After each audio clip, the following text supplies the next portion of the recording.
em cima Tá bom. delas. A principal Então, deixa eu pergunta, fazer, tá eu bom, vai faço a lá. pergunta e você vai lá. Quais os cenários para a evolução do conflito no Oriente Médio, Toledo? Eu acho que a gente tem que ir por atores. E quais são os principais atores? O principal ator não expresso, ou que não está formalmente no conflito, é o Irã. Por quê? Depois do ataque, o porta-voz do Hamas agradeceu ao Irã pelo apoio que tornou possível o ataque, apesar de o Irã ter negado qualquer envolvimento direto no ataque. Mas isso aumentou, obviamente, a tensão sobre o Irã e a possibilidade de uma retaliação militar de Israel contra o Irã.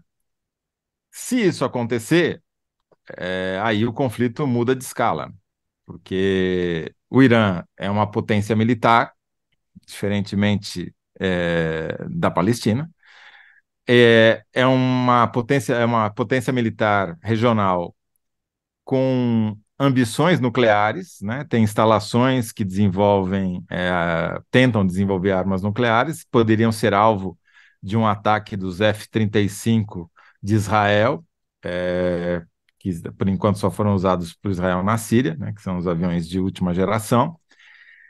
E isso, obviamente, teria consequências desastrosas para a economia mundial, porque nos últimos meses, a OPEP colocou que a Organização dos Países Produtores de Petróleo, né, o cartel, havia imposto um limite de produção diária para fazer o preço do petróleo subir. E o preço só não subiu mais, por várias razões que nós vamos discutir no terceiro bloco com quem entende muito mais do que eu, mas uma das razões pelas quais os preços não dispararam, não chegaram à casa dos US$ 100 o barril, como se chegou a aventar, foi justamente porque o Irã aumentou a sua produção e as suas exportações de petróleo durante esse período e usou um pouco os Estados Unidos estavam fazendo vista grossa para esse aumento das exportações de petróleo. Vamos lembrar, tem um embargo, né, do imposto pelos Estados Unidos ao Irã, e os Estados Unidos meio que estavam fazendo vista grossa para isso, porque justamente não queriam que o preço do petróleo disparasse. Se o Irã for envolvido no conflito, aí ferrou, porque não é só a produção do Irã, que as exportações de petróleo do Irã que certamente seriam afetadas para diminuir. O Irã, geograficamente, está colocado ali, tem o Estreito de Hormuz, que por onde passa boa parte do carregamento de petróleo e gás natural que abastece a Europa e os Estados Unidos. Então, geopoliticamente é um desastre se o Irã for arrastado para esse conflito militar. Segunda, bom, sem contar o risco nuclear, né? Mas isso não vamos nem falar agora.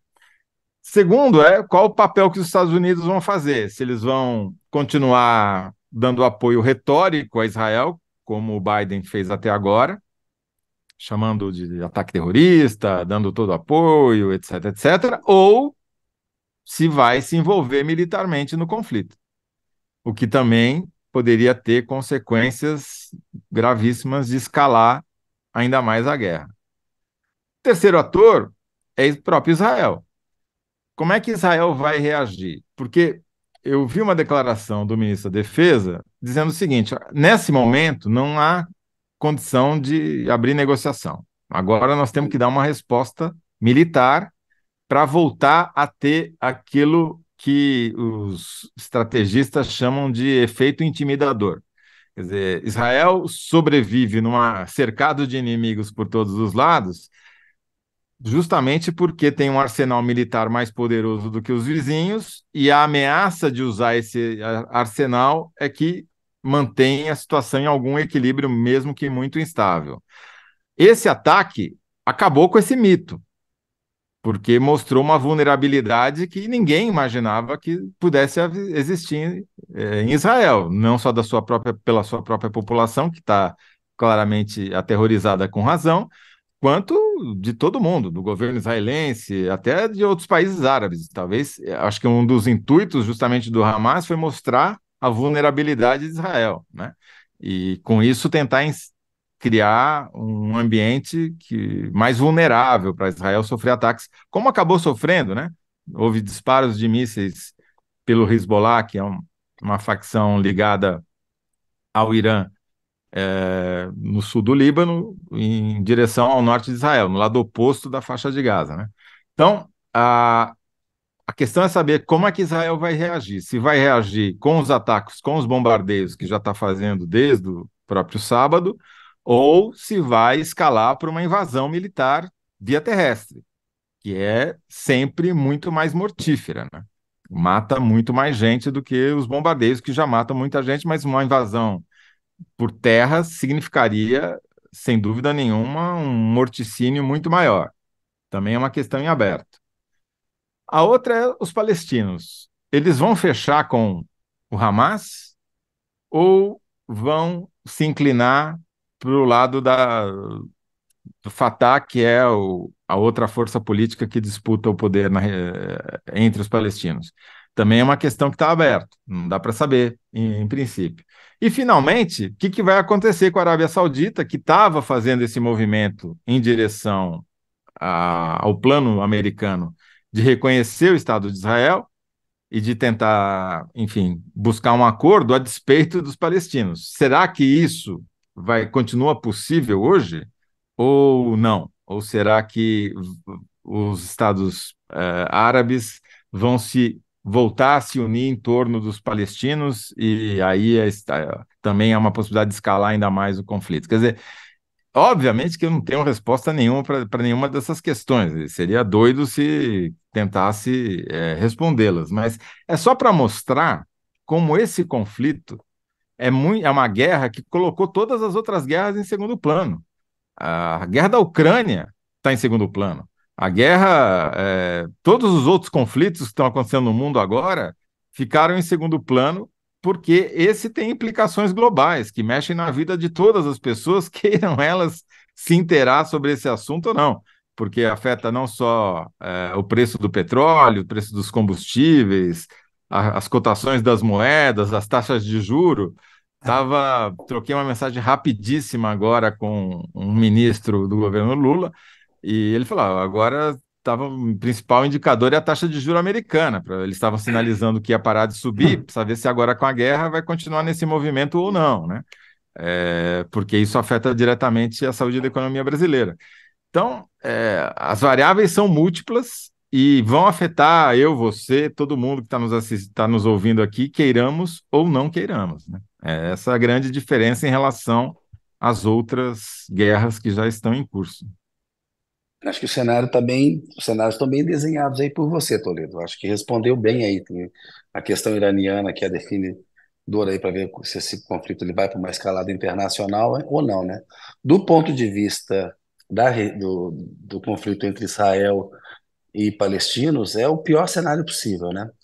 Porque os dois lados eles alimentam sementes do ódio e estão plantando é, novas vinganças.